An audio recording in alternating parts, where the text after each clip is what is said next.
പ്രിയ ഉദ്യോഗാർത്ഥികൾക്ക് ഹാജാസ് ക്ലാസ്സസിലേക്ക് ഹൃദ്യമായ ഹാർദമായ സ്വാഗതം. നമ്മൾ ഇന്നൊരു കറണ്ട് അഫയേഴ്സ് ക്ലാസ് ആണ് തരാൻ ഉദ്ദേശിക്കുന്നത്.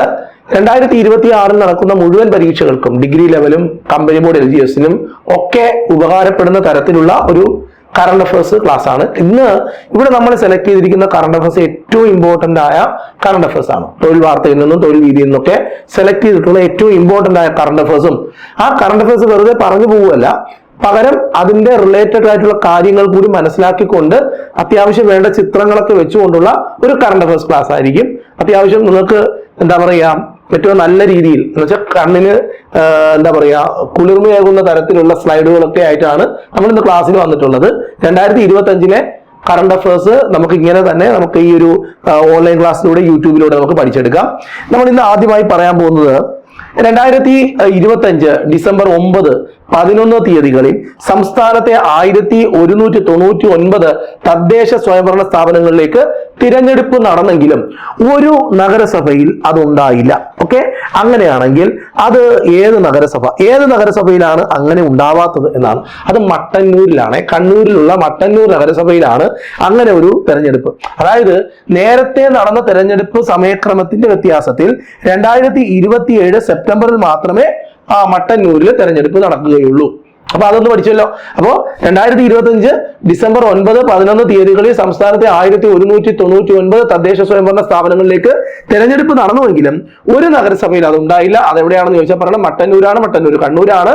നേരത്തെ നടന്ന തെരഞ്ഞെടുപ്പ് സമയക്രമത്തിന്റെ വ്യത്യാസത്താൽ 2027 സെപ്റ്റംബറിൽ മാത്രമേ അവിടെ തെരഞ്ഞെടുപ്പ് നടക്കൂ എന്നതാണ് ഒരു പ്രധാനപ്പെട്ട പോയിന്റ്. ഇനി നമ്മൾ രണ്ടാമത് പറയാൻ പോകുന്നത് ആഗോള തണ്ണീർത്തടങ്ങളുടെ പട്ടികയായ റംസാറിൽ ഇന്ത്യയിൽ നിന്ന് പുതുതായി ഉൾപ്പെട്ടത് എന്താണ്? അപ്പം നമ്മൾ ഉത്തരം പറയണം. അതൊരു തടാകമാണ്. അപ്പോ അതിന്റെ പേരാണ് ഗോഗാബിൽ തടാകം. ഇന്ത്യയിൽ നിന്ന് റംസാർ പട്ടികയിൽ ഉൾപ്പെടുന്ന ഒരു തടാകമാണ് ഗോഗാബിൽ. ഇത് ഇന്ത്യയിൽ നിന്ന് റംസാർ പട്ടികയിൽ ഉൾപ്പെടുന്ന 94ാമത്തെ തണ്ണീർത്തടമാണ്. ബീഹാറിലെ കതിഹാർ ജില്ലയിൽ ഗംഗ മഹാനന്ദ നദികൾക്കിടയിൽ സ്ഥിതി ചെയ്യുന്ന ഓക്സ്ബോർഡ് തടാകമായ ഗോഗാബിൽ എന്ന് പറയുന്ന തടാകം. അത് നന്നായിട്ട് പഠിച്ചു വെച്ചോണം. ആഗോള തണ്ണീർത്തടങ്ങളുടെ പട്ടികയാണ് റംസാർ. അതിൽ ഇന്ത്യയിൽ നിന്നും പുതുതായി ഉൾപ്പെട്ട തടാകത്തിന്റെ പേരാണ് ഗോഗാബിൽ. അതായത് ഇന്ത്യയിൽ നിന്ന് റംസാറിൽ ഉൾപ്പെടുന്ന 94ാമത്തെ തണ്ണീർത്തടമാണ് ബീഹാറിലെ കതിഹാർ ജില്ലയിലുള്ള ഗംഗ മഹാനന്ദ നദികൾക്കിടയിൽ സ്ഥിതി ചെയ്യുന്ന ഓക്സ്ബോർഡ് തടാകമായ ഗോഗാബിൽ എന്ന് പറയുന്നത്. അടുത്തത് രാജ്യത്തെ നമ്മുടെ ഇന്ത്യയിലെ ആദ്യത്തെ സിൽക്ക് മ്യൂസിയം എവിടെയാണെന്ന് ചോദിച്ചാൽ പറയണം. അത് കർണാടകയിലെ മൈസൂരിലാണ് ഇന്ത്യയിലെ ആദ്യത്തെ സിൽക്ക് മ്യൂസിയം വരുന്നത് എന്ന്. അപ്പൊ 3 പോയിന്റ് നന്നായിട്ട് പഠിച്ചു. ഇതിനു മുമ്പ് നമ്മളൊരു കറണ്ട് അഫയേഴ്സിന്റെ ക്ലാസ് എടുത്തിട്ടുണ്ടായിരുന്നു. അതിന്റെ ലിങ്ക് താഴെ ഡിസ്ക്രിപ്ഷൻ ബോക്സിൽ കൊടുക്കുന്നുണ്ട്. അപ്പൊ അതും കൂടി നിങ്ങൾ കണ്ടോണം. അങ്ങനെ നമുക്ക് 2025 കറണ്ട് അഫയേഴ്സ് വളരെ വ്യക്തമായിട്ട് നമുക്ക് പഠിച്ചെടുക്കാം. ഇനി പാകിസ്ഥാന്റെ കരസേനാ മേധാവി, അതായത് ഫീൽഡ് മാർഷൽ അസിം മുനീർ എന്നാണ് അദ്ദേഹത്തിന്റെ പേര്. ഏത് പദവിയിലേക്കാണ് അടുത്തിടെയായിട്ട് ഉയർത്തപ്പെട്ടത്? നമ്മൾ ഉത്തരം പറയണം. ചീഫ് ഓഫ് ഡിഫൻസ് ഫോഴ്സ്, അതായത് സർവ്വസൈന്യാധിപൻ എന്ന ഒരു പദവിയിലേക്ക് ഇദ്ദേഹം ഉയർത്തപ്പെട്ടു. ആളിന്റെ പേരെന്താണ്? അസിം മുനീർ എന്നാണ്. അദ്ദേഹത്തിന്റെ ചിത്രം ഇവിടെ കാണാം. ഇത് ഈ പഹൽഗാം ഭീകരാക്രമണത്തിന് മറുപടിയായി ഇന്ത്യ നടത്തിയ ഓപ്പറേഷൻ സിന്ദൂറിന് ശേഷം അസിം മുനീറിനെ ഫീൽഡ് മാർഷൽ പദവിയിലേക്ക് എന്ത് ചെയ്തു? പാകിസ്ഥാന്റെ കരസേനാ മേധാവിയാണ് അദ്ദേഹം ഉയർത്തപ്പെടുന്നു. അടുത്തിടെ നടത്തിയ ഭരണഘടനാ ഭേദഗതിയിലൂടെയാണ് പാക് ചരിത്രത്തിലെ ആദ്യത്തെ സർവ്വ സൈന്യാധിപനായി ഈ 57കാരനെ തെരഞ്ഞെടുക്കപ്പെടുന്നത്. 1962 അയ്യൂബ് ഖാന് ശേഷം ഫീൽഡ് മാർഷലായ ഒരു ഏക വ്യക്തി കൂടിയാണ് ഇദ്ദേഹം എന്നതും കൂടിയുണ്ട്. അദ്ദേഹത്തിന്റെ പേര് അസിം മുനീർ എന്നാണ്. ഫാക്ട് ഇതാണ്: പാകിസ്ഥാന്റെ കരസേനാ മേധാവി field marshal Asim Munir field മാർഷലായ 1962 അയ്യൂബ് ഖാന് ശേഷം ഫീൽഡ് മാർഷൽ ആകുന്ന വ്യക്തി കൂടിയാണ് അസിം മുനീർ.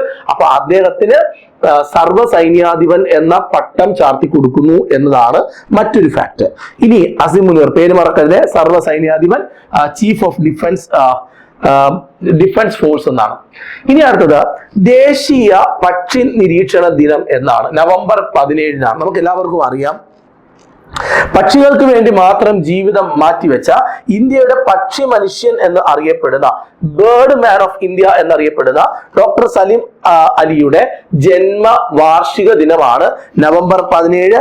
ഇന്ത്യയിൽ ആ ദിവസം പക്ഷികൾക്ക് വേണ്ടി ഈ ഒരു ജീവിതം തന്നെ മാറ്റിവെച്ച ഈ വ്യക്തിയുടെ ജന്മദിനമാണ് നമ്മൾ അന്ന് പക്ഷി നിരീക്ഷണ ദിനമായി, ദേശീയ പക്ഷി നിരീക്ഷണ ദിനമായിട്ട് ആചരിക്കുന്നത്. ഇനി വളരെ പ്രധാനപ്പെട്ട ഒരു പോയിന്റ്, ഒരു കുരുവിയുടെ പതനം. നിരവധി PSC പരീക്ഷകളിൽ ചോദിച്ചിട്ടുണ്ട്.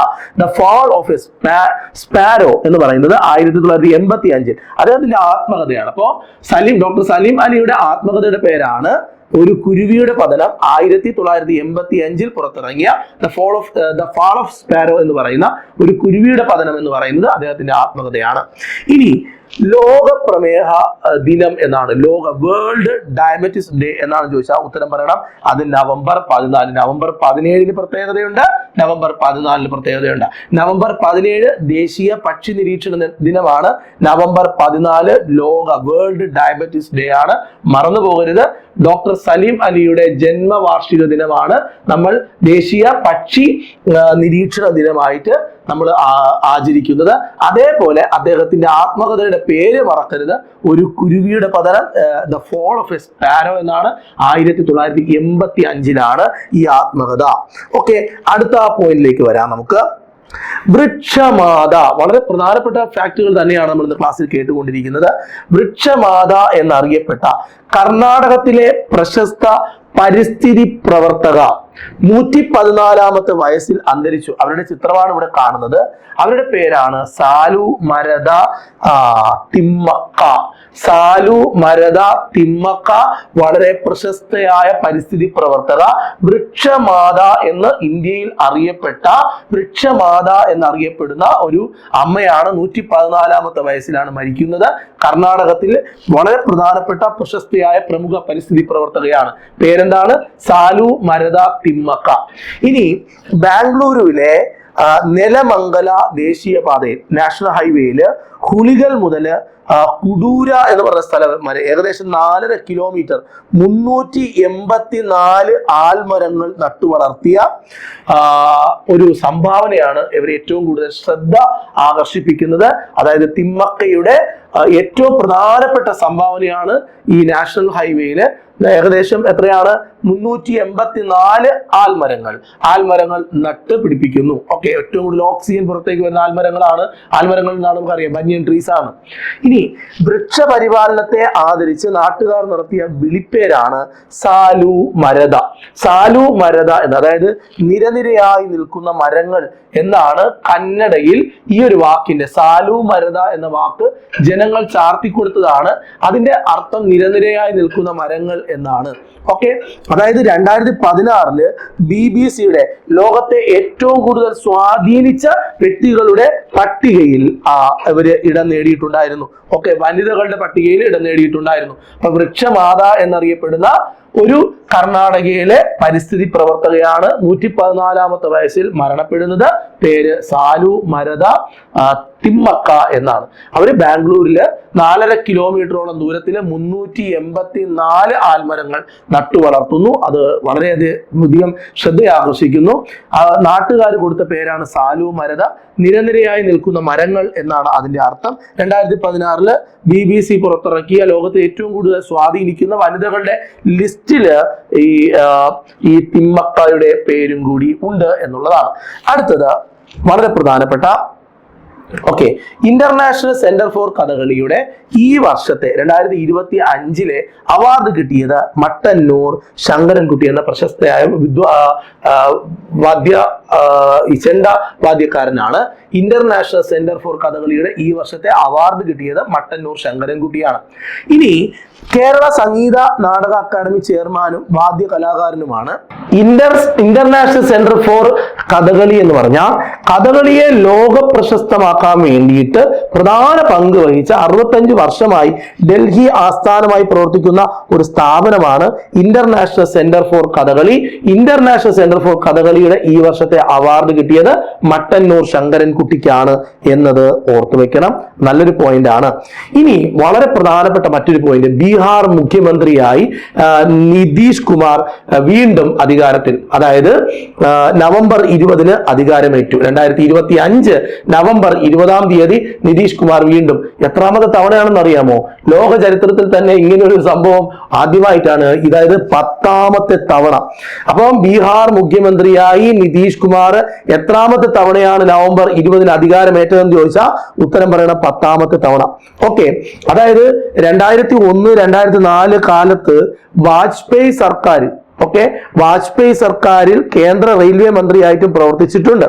ഇനി വളരെ പ്രധാനപ്പെട്ട മറ്റൊരു പോയിന്റ്, ഗോവയിലെ പനാജിയില് നവംബർ 20 മുതൽ 28 വരെ ഇന്ത്യയുടെ എത്രാമത്തെ അന്താരാഷ്ട്ര ചലച്ചിത്ര മേളയാണ് നടക്കുന്നതെന്ന് ചോദിച്ചാൽ നമ്മൾ ഉത്തരം പറയണം 56ാമത്തെ. ഗോവയിലെ പനാജി എന്ന് പറയുന്ന സ്ഥലത്ത് നവംബർ 20 മുതൽ 28 വരെ ഇന്ത്യയുടെ എത്രാമത്തെ അന്താരാഷ്ട്ര ചലച്ചിത്ര മേളയാണ് നടന്നത് എന്ന് ചോദിച്ചാൽ ഉത്തരം പറയണം 56ാമത്.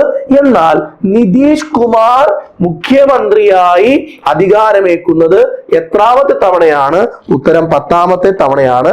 ഏറ്റവും പ്രധാനപ്പെട്ട പോയിന്റിലാണ് നമ്മൾ കടന്നു പോകുന്നത് അല്ലെ. വളരെ രസകരമായ പോയിന്റുകളാണ്. 2 കറണ്ട് അഫയേഴ്സിന്റെ ക്ലാസ് നിങ്ങൾ കാണണം. നിങ്ങൾക്ക് ഇനി ക്ലാസ് ആവശ്യമുണ്ടെങ്കിൽ നിങ്ങൾ കമന്റ് ബോക്സിലൂടെ ആവശ്യപ്പെടണം. ഇനി അടുത്തത്, യൂണിഫൈഡ് ഇന്ത്യയുടെ സെലിബ്രിറ്റി അഡ്വക്കേറ്റായി നിയമിതയായ പ്രമുഖ മലയാള ചലച്ചിത്ര നടി ആരാണ്? ഉത്തരം പറയണം കീർത്തി സുരേഷ്. നമുക്ക് ചിത്രത്തിൽ കാണാം കീർത്തി സുരേഷ്. ഇനി അടുത്തിടെ US-ൽ അന്തരിച്ച ആലീസ് വോങ് 51 വയസ്സായിരുന്നു. ഏത് നിലയിൽ അറിയപ്പെട്ട വനിതയാണ്? നമുക്ക് എല്ലാവർക്കും അറിയാം, സോഷ്യൽ മീഡിയയിലൂടെയൊക്കെ നമ്മൾ കണ്ടിട്ടുണ്ട്. ഭിന്നശേഷി ആക്ടിവിസ്റ്റും എഴുത്തുകാരിയുമായിരുന്നു ആലീസ് വോങ്. ഈ ഇടയ്ക്ക് അമേരിക്കയിൽ മരണപ്പെടുന്നു. അപ്പോ എന്ത് നിലയിലാണ്? അപ്പം അത് ഭിന്നശേഷി ആക്ടിവിസ്റ്റും എഴുത്തുകാരിയും എന്ന നിലയിലാണ് ഒരു പ്രശസ്തയായത്.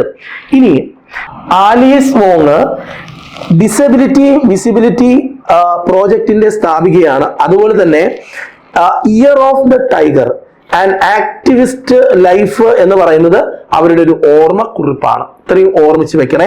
ഏറ്റവും പ്രധാനപ്പെട്ട പോയിന്റുകളിലൂടെയാണ്. അപ്പൊ യൂണിസെഫ് ഇന്ത്യയുടെ സെലിബ്രിറ്റി അഡ്വക്കേറ്റായി നിയമിതയായത് കീർത്തി സുരേഷ് ആണ്. ഈ ഇടയ്ക്ക് അമേരിക്കയിൽ അന്തരിച്ച 51 വയസ്സുള്ള ആലീസ് വോങ് ഏത് നിലയിൽ അറിയപ്പെട്ട വനിതയാണെന്ന് ചോദിച്ചാൽ ഭിന്നശേഷി ആക്ടിവിസ്റ്റും എഴുത്തുകാരിയുമായിരുന്നു. അവരൊരു എന്താ പറയുക, ഡിസബിലിറ്റി വിസിബിലിറ്റി പ്രൊജക്ടിന്റെ സ്ഥാപകയാണ്. Year of the tiger and activist life എന്ന് പറയുന്നതിന്റെ അവരുടെ ഓർമ്മക്കുറിപ്പാണ് എന്നതും കൂടി ഓർമ്മപ്പെടുത്തുകയാണ്. ഇനി ബംഗ്ലാദേശിന്റെ ഏത് മുൻ പ്രധാനമന്ത്രിയാണ് വധശിക്ഷയ്ക്ക് വിധിക്കപ്പെട്ടത്? നമുക്ക് എല്ലാവരും പത്രങ്ങളിലൂടെ വായിച്ചതാണ്. ഷെയ്ഖ് ഹസീന 78 വയസ്സാണ്. അപ്പോൾ ഇന്റർനാഷണൽ ക്രൈംസ് ട്രൈബ്യൂണലിന്റെ 3 അംഗ ബെഞ്ചാണ് വധശിക്ഷയ്ക്ക് വിധിക്കപ്പെട്ടത്. പക്ഷെ അവരെന്ത് ചെയ്തു? ഇന്ത്യയിൽ അഭയം തേടി. ബംഗ്ലാദേശിലെ ഭരണവിരുദ്ധ പ്രക്ഷോഭം അതിക്രൂരമായി അടിച്ചമർത്തി. അപ്പം ഭയങ്കരമായിട്ട് ബംഗ്ലാദേശിലെ ഭരണവിരുദ്ധ പ്രക്ഷോഭം നടന്നപ്പോൾ അതിനെല്ലാം അതിക്രൂരമായി അടിച്ചമർത്തി മനുഷ്യവംശക്കെതിരായ കുറ്റകൃത്യം ചെയ്തു എന്ന കേസിലാണ് വധശിക്ഷയ്ക്കാണ് വിധിക്കപ്പെട്ടത്. ഹസീനയ്ക്ക് മാത്രമല്ല, അന്ന് ആഭ്യന്തര മന്ത്രിയായിരുന്ന സമാൽ ഖാൻ കമാലും മരണശിക്ഷയ്ക്ക് വിധിക്കപ്പെട്ടു. ഇവര് രാഷ്ട്രീയ അഭയം തേടി ഇപ്പോൾ ഇന്ത്യയിൽ വന്നിട്ടുണ്ട്. ഇന്ത്യയിലാണ് ഇപ്പോൾ നിലവിലുള്ളത്. ബംഗ്ലാദേശിന്റെ മുൻ പ്രധാനമന്ത്രിയാണ് വധശിക്ഷയ്ക്ക് വിധിക്കപ്പെടുന്നു. ഇപ്പോൾ ഷെയ്ഖ് ഹസീനയുടെ വയസ്സ് 78 വയസ്സാണ്. അടുത്ത പോയിന്റിലേക്ക് വരാം.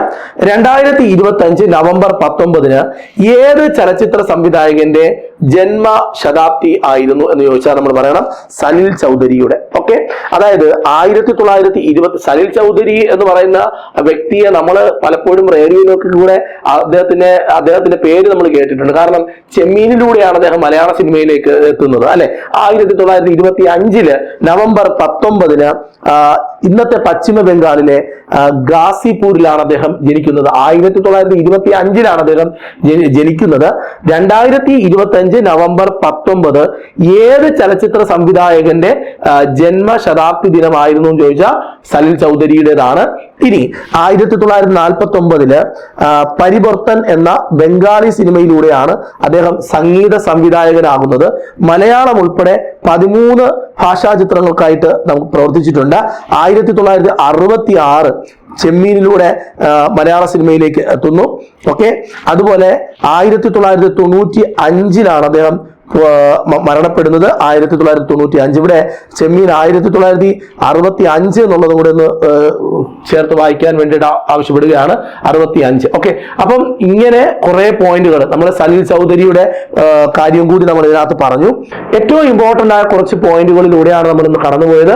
ഒരിക്കലും നമുക്ക് 2026 പരീക്ഷകൾക്ക് മാറ്റി നിർത്താൻ കഴിയാത്ത 2025 ബന്ധപ്പെട്ട കറണ്ട് അഫയേഴ്സ് ആണ്. തീർന്നിട്ടില്ല, ഒരിക്കലും കറണ്ട് അഫയേഴ്സ് അങ്ങനെ തീരുകയുമില്ല. അതുകൊണ്ട് നമുക്കൊരു 99% കറണ്ട് അഫയറും നമുക്ക് ഈ ഒരു സെഗ്മെന്റിലൂടെ പഠിച്ചെടുക്കണം. ഞാൻ പഠിപ്പിച്ചിരിക്കും, നിങ്ങൾ കൃത്യമായി നോട്ട് എടുക്കുക. ഇതിന്റെ നോട്ട് ടെലഗ്രാമിൽ ഇന്ന് തന്നെ പോസ്റ്റ് ചെയ്യുന്നുണ്ട്. അപ്പൊ രണ്ട് നോട്ട് PDF നോട്ട്, നമ്മുടെ കറണ്ട് അഫയേഴ്സിന്റെ PDF നോട്ടും ഞാൻ അപ്ലോഡ് ചെയ്യാം, ഇന്ന് തന്നെ അപ്ലോഡ് ചെയ്യാം. അപ്പോൾ ടെലഗ്രാമിൽ ജോയിൻ ചെയ്യുക. ക്ലാസ് ഇഷ്ടപ്പെട്ടെങ്കിൽ കമന്റ് ചെയ്യുക. കമന്റ് ചെയ്യുമ്പോഴാണ് നിങ്ങൾക്ക് ഓരോ ക്ലാസ്സുകളും പെട്ടെന്ന് കിട്ടുന്നത്. അതുകൊണ്ട് കമന്റ് ചെയ്യാൻ മറക്കരുത്. നമുക്ക് അടുത്ത ദിവസം വീണ്ടും കാണാം. മാസ്റ്റർ ക്ലാസ്സും കൂടെ കാണാൻ മറക്കരുത്. മാസ്റ്റർ ക്ലാസ് വളരെ ശക്തമായിട്ട് മുന്നോട്ട് പോവുകയാണ്. അതേപോലെ തന്നെ നിങ്ങൾക്ക് ഞങ്ങളുടെ പെയ്ഡ് ക്ലാസ്സിൽ ജോയിൻ ചെയ്യണം എന്ന് താല്പര്യം ഉണ്ടെങ്കിൽ പെയ്ഡ് ക്ലാസ്സിലേക്ക് ജോയിൻ ചെയ്യുക.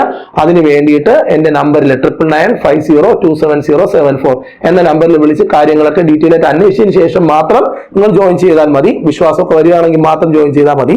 എന്തായാലും ഒരുപാട് പേരെ, അതായത് ഒരുപാട് ഉദ്യോഗാർത്ഥികളെ, ലക്ഷക്കണക്കിന് ഉദ്യോഗാർത്ഥികളെ അവരുടെ ജന്മസാഫല്യമായ ഒരു ഗവൺമെന്റ് ജോലിയിലേക്ക് എത്തിച്ച ഓരോ വിഷയങ്ങളിലെയും പ്രഗത്ഭരായ അധ്യാപകരുടെ ഒരു കൂട്ടായ്മയാണ് ഹാജാസ് ക്ലാസ്സസ് എന്ന് പറയുന്നത്. അപ്പൊ അങ്ങനെ അവരെല്ലാവരും നമുക്ക് വേണ്ടിയിട്ട് ക്ലാസ് എടുക്കും. ലൈവും റെക്കോർഡഡ് ക്ലാസ്സും ഉണ്ടാവും. വളരെ ഫീസ് കുറവാണ്. ഓഫർ ഉണ്ട് ന്യൂ ഇയറിന്റെ. അപ്പൊ എത്രയും പെട്ടെന്ന് നിങ്ങൾക്ക് ജോയിൻ ചെയ്യാൻ കഴിയുമെങ്കിൽ ജോയിൻ ചെയ്യുക. അപ്പൊ മാസ്റ്റർ ക്ലാസ് കാണാൻ മറക്കരുത്. കറണ്ട് അഫയേഴ്സ് കാണാൻ മറക്കരുത്. പ്രീവിയസ് ക്വസ്റ്റ്യൻ 5000+ പ്രീവിയസ് ക്വസ്റ്റ്യൻ നമ്മൾ അപ്ലോഡ് ചെയ്തുകൊണ്ടിരിക്കുകയാണ്. അതും കാണാൻ മറക്കരുത്. അപ്പൊ നമുക്ക് വീണ്ടും കാണാം. Bye bye.